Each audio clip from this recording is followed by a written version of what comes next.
की जय, भारत माता की जय, भारत माता की जय। युग पुरुष अटल बिहारी वाजपेयी सेवा संस्थान द्वारा 25 दिसंबर को उनके जन्मदिन के मौके पर दिल्ली के दीनदयाल कॉलेज के ऑडिटोरियम में जन्म शताब्दी समारोह का आयोजन किया गया, जिसमें पत्रकारिता, शिक्षा और समाज सेवा के क्षेत्र में महत्वपूर्ण योगदान देने वालों लोगों को सम्मानित किया गया। इस मौके पर युग पुरुष अटल बिहारी वाजपेयी सेवा संस्था के अध्यक्ष और IAS गुरु के नाम से प्रसिद्ध धर्म प्रकाश वाजपेयी ने मीडिया से बात करते हुए कार्यक्रम के बारे में क्या कुछ कहा, आइए देखते हैं इस रिपोर्ट में। इस बारे में मैं TP वाजपेयी जो धर्मपाल वाजपेयी जी है उनका भी बहुत बहुत धन्यवाद करता हूँ कि ऐसा आयोजन जो किया उन्होंने, उसके लिए मैं बहुत ही धन्यवाद देता हूँ उनको। आगे भी हम चाहते हैं वाजपेयी जी के नाम को इसी तरह से आगे बढ़ाते रहें। वाजपेयी हमारे दिलों में है और कभी भी वाजपेयी मरे नहीं है, अमर है वाजपेयी जी। धन्यवाद, जय हिंद। संस्था युग पुरुष अटल बिहारी वाजपेयी सेवा संस्थान अटल जी का जन्मदिन पिछले 6 वर्षों से मना रही है। ये उनका शताब्दी वर्ष है। इस अवसर पर अटल जी के व्यक्तित्व के 4 विभिन्न पहलू रहे हैं। उनका एक राजनीतिक व्यक्तित्व है जो सबसे जग जाहिर है। उन्होंने लेकिन अपने करियर की, जीवन की शुरुआत पत्रकारिता से करी थी। वो मूलतः कवि थे, समाज सेवी थे और शिक्षक थे। तो राजनीतिक स्वरूप तो हमने भारतीय जनता पार्टी के लिए छोड़ रखा है। हमने, हमारा संस्था उनके 3 स्वरूपों पर विशेष ध्यान देती है। जैसे कि अटल जी पत्रकार के तौर पे, तो हमने उनके रास्ते पर चलने वाले राष्ट्रवादी पत्रकारों को सम्मानित किया है।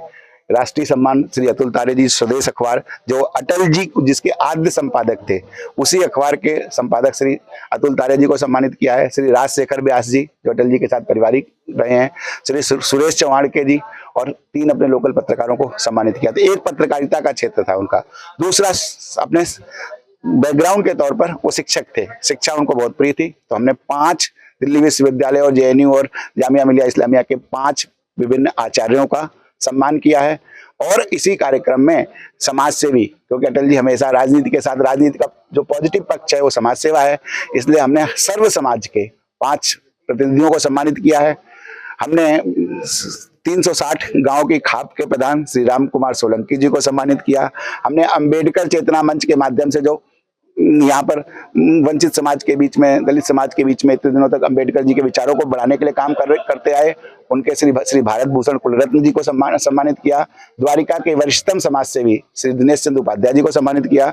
श्री प्रेम सिंह, उत्तराखंड समाज के बीच में काम करने वाले श्री प्रेम सिंह रावत जी और श्री गोपाल बिष्ट जी को सम्मानित किया। तो अटल जी के समवेत स्वरूप का जो शताब्दी वर्ष में हम इन्हीं को प्रोत्साहित करने के लिए कार्यक्रम प्रारंभ किया। आपने जैसे कि कहा कि हर बार ये कार्यक्रम कॉन्स्टिट्यूशनल क्लब ऑफ इंडिया में मनाया जाता था, इस बार ये द्वारका की तरफ क्यों शिफ्ट किया गया है? देखिए, मेरा क्षेत्र द्वारिका है और मैं द्वारिका क्षेत्र में कार्य कर रहा हूँ। मटियाला पूरी विधानसभा क्षेत्र में काम कर रहा हूँ, इसलिए इस बार बड़ी डिमांड थी कि इस अपने क्षेत्र के लोगों को भी सम्मानित करें। भारत भर के लोगों को तो करते ही हैं, कॉन्स्टिट्यूशन क्लब में जब हम करते हैं तो भारत भर के लोगों को करते हैं। इस बार हमारा जो ये संस्करण था, इसमें हमने कुछ 50% कंटेंट इसमें लोकल रखा है। मतलब समाज सेवी भी आधे उसमें लोकल हैं और ऐसे ही पत्रकार भी लोकल हैं, शिक्षक भी लोकल। आपने क्षेत्र की बात की, आप मटियाला क्षेत्र से आते हैं। दिल्ली में चुनाव की तैयारी चल रही है, चर्चाएं आपके नाम के भी है कि शायद आप BJP की तरफ से प्रत्याशी हो सकते हैं, इस पर आप क्या कहना चाहेंगे? ये तो 1-2 रोज में अभी मालूम पड़ जाएगा। अगर पार्टी मुझे अपना प्रत्याशी चुनती है तो मैं आप सबके समर्थन से, आप सबके विचार से मटियाला को सर्वोत्तम बनाने की कोशिश करूंगा। पिछले 10 वर्षों में आम आदमी पार्टी के प्रतिनिधि कहीं गायब हो गए थे, कोई काम नहीं किया उन्होंने।